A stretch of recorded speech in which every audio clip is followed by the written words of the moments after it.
Kita mau bahas SCMA dan MTEK. Ada kabar apa nih Pak? Apakah kedua saham ini menarik nih Pak? Boleh langsung dikasih insight-nya.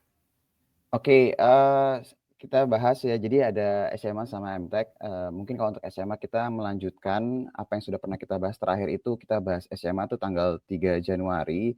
Jadi, saya mungkin akan langsung mulai dulu ya my friends dari SMA terlebih dahulu, yang akhirnya juga mulai naik juga setelah kita tunggu beberapa waktu ya.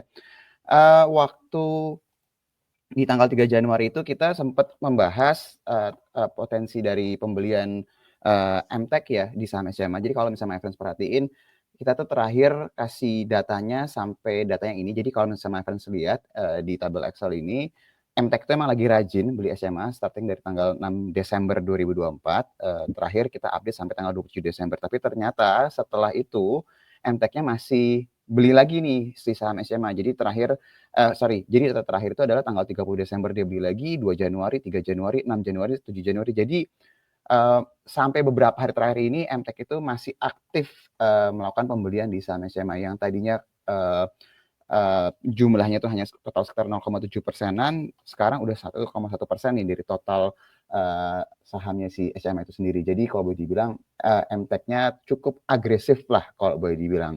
Nah ini kalau kita lihat kalau seandainya MTEK sebagai salah satu pemegang saham mayoritas, dia masih rajin beli saham si SMA dan yang lebih menarik lagi adalah harganya ini kan, volatile ya si SMA-nya ya. Jadi dia kayak beli di harga berapapun ya dia beli aja gitu loh, kayak nggak misalnya nggak satu harga di harga bawah gitu, nggak. Tapi di harga yang sekarang pun berarti kan menurut MTEK masih tergolong nggak terlalu mahal ya kalau sampai dia berani di harga itu. Jadi itu tesisnya kita waktu tanggal 3 Januari dan sepertinya masih berlanjut, si MTEK-nya masih, belanja. Nah analisa lanjutannya lagi, ini kan kalau kita dengar di pasar berita-berita itu kan salah satu yang diangkat itu adalah berita mengenai IPO-nya si Video kan, Video mau IPO dan segala macam, impact-nya akan positif ke SMA. Iya benar, kalau seandainya Video itu bisa IPO, harusnya tanda kutip akan berimbas positif nih buat si SMA itu sendiri. Tapi dari statement manajemen itu bilang bahwa ada beberapa matriks yang harus di-achieve dulu sebelum mereka tuh melakukan IPO gitu loh. Jadi, beberapa statement yang saya hafal, yang pernah dibahas sama manajemen itu adalah dia mau paid subscriber-nya atau pelanggan berbayarnya itu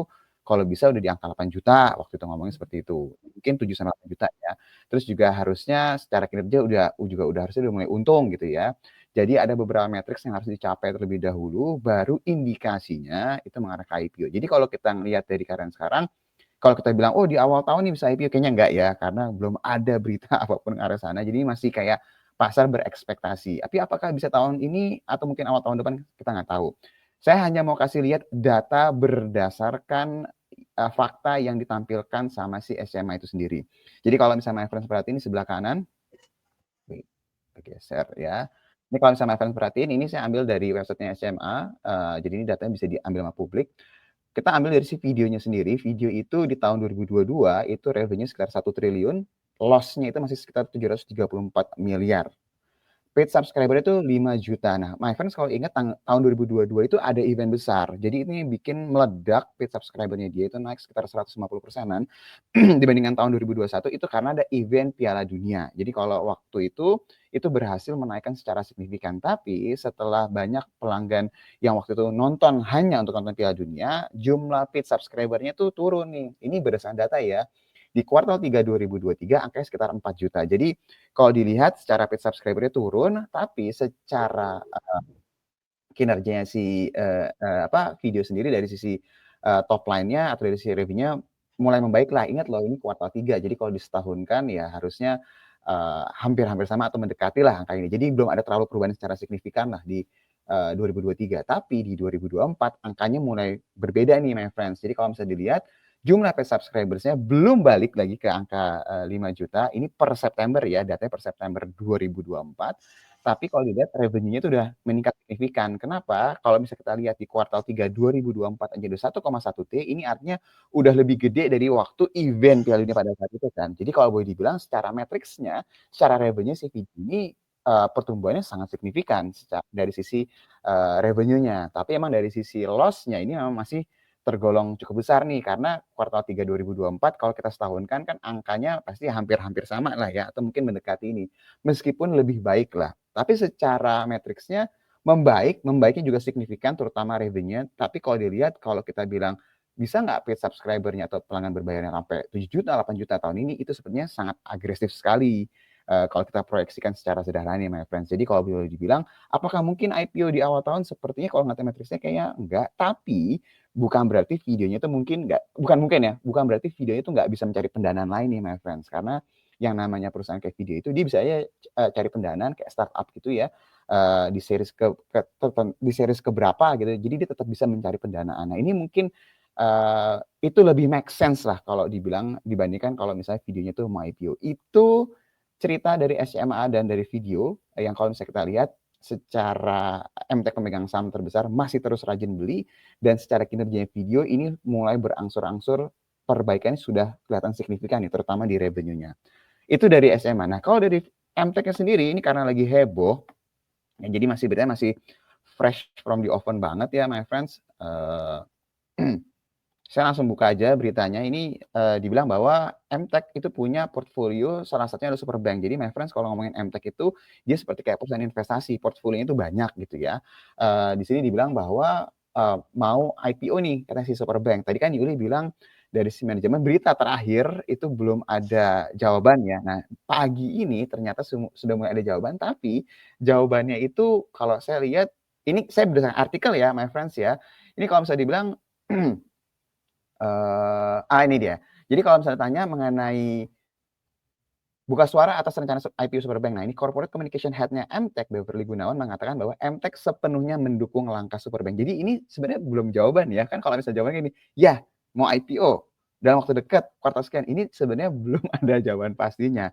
Tapi kalau di market itu semakin belum clear ya, tapi faktanya ada potensi mengarah ke sana, biasanya akan lebih diapresiasi sahamnya dibandingkan dengan ya kita udah mau IPO itu biasanya udah price in atau sudah terrefleksi. Jadi kalau dilihat secara ini ya harusnya katalisnya tanda kutip masih punya potensi lanjutan ya kalau ngelihat dari berita yang ada. Nah pertanyaan berikutnya adalah terus bisnisnya MTech sendiri itu kira-kira gimana potensinya? Nah ini mungkin kita perlu kasih lihat juga gambaran ke my friend supaya nggak hanya terpaku dengan si Superbank-nya aja. Jadi MTech itu adalah salah satu perusahaan yang memiliki ekosistem media dan digital terbesar di Indonesia. Jadi kalau misalnya kalian lihat di sebelah sini, dia punya si SMA yang memang SMA itu punya SCTV, Indosiar, terus juga ada video juga. Dan my friend perlu ingat ya, tadinya tuh video itu nggak di bawahnya SMA loh. Tadinya tuh video itu di bawahnya MTech dipindahin ke SMA. Jadi dia masih memiliki si video di bawah atau melalui si SMA itu sendiri. Dan kalau misalnya perusahaan-perusahaan media itu mau bikin let's say kayak local series dan segala macam, mereka tuh juga punya perusahaan yang bisa memproduksi itu sendiri. Jadi ekosistemnya kuat banget. Terus dia juga punya perusahaan yang berhubungan dengan teknologi, mungkin ada beberapa yang memang kita nggak terlalu familiar. Selain itu juga dia juga punya ada yang healthcare juga. Jadi kalau nanya MTech tuh punya bisnis rumah sakit punya. Ini ada beberapa nama ya, AMC, ini ada sahamnya, SAME ya, kode sahamnya. Kalau Geraha Kedoya itu RSGK. Jadi ini dua-duanya ini listing. Nah, satu lagi ini kalau misalnya my friends perkorelasi suka cek mata segala macam, ini JC ini di bawahnya si MTech juga. Dan terakhir itu dia juga punya berhubungan dengan financial services. Itu ada Superbank, ya ada Indopay. Nah, terus dia juga punya Bukalapak, Grab, dan juga kalau kalian lihat di Cas Group ini kode sahamnya CASS. Jadi dia bisa dibilang konglomerasi lah ya si MTech ini sendiri. Jadi kalau misalnya dilihat gimana prospek bisnisnya cukup besar dan kita nggak bisanya terpaku dari Superbank aja. Tapi biasanya perusahaan-perusahaan konglomerasi itu akan diuntungkan ketika anak-anaknya mengalami penguatan dari sisi kenaikan kinerja perusahaan dan juga kinerja dari sisi sahamnya. Nah, apakah nanti akan ada lagi yang IPO atau potensi IPO dari anak-anak MTech? Ya kita tunggu aja ya di tahun ini kira-kira ada berita baru apa lagi. Itu mungkin ide dari saya, Yul, untuk SMA dan juga MTech. Saya serahkan kembali lagi ke Yuli.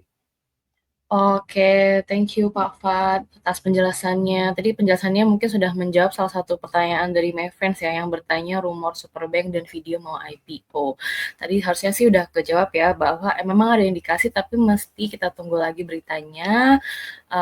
Kalau dari video tadi kalau boleh di recap dari Pak Fat itu masih menunggu beberapa matriks yang harus dipenuhi. Terus intinya kalau misalnya anak-anak ini mau ada berita IPO, ada pengaruh juga nanti ke induknya yaitu si MTEK-nya itu, my friends. Jadi semoga udah menjawab.